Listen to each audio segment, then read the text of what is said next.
इठा या मूव्हीचा टीझर आणि ट्रेलर बघितल्यावरती मला असं खूप भारी वाटतंय. ॲज अ महाराष्ट्र म्हणून एक महाराष्ट्राच्या लोककलाकारावरती एक सिनेमा येतोय. इठा नारायण गावकर. पण एक प्रश्न मला पडलाय. हा सिनेमा नक्की काय स्टोरी दाखवतोय? पहिली गोष्ट म्हणजे कास्टिंग खूप इंटरेस्टिंग आहे. श्रद्धा कपूर आणि रणदीप हुडा यांचं पेअर खूप इंटरेस्टिंग वाटतंय. दुसरी गोष्ट टीझर ट्रेलरने कंप्लीट स्टोरी रिव्हील केलेली नाही आहे.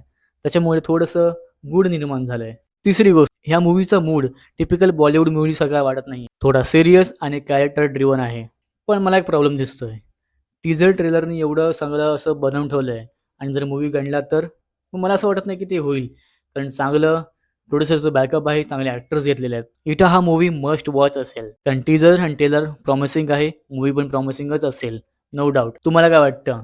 कमेंट बॉक्समध्ये नक्की सांगा आणि सीन बोलला फॉलो करायला विसरू नका. कारण आपण खरं बोलतो, बरं बोलतो आणि सीन खोलतो.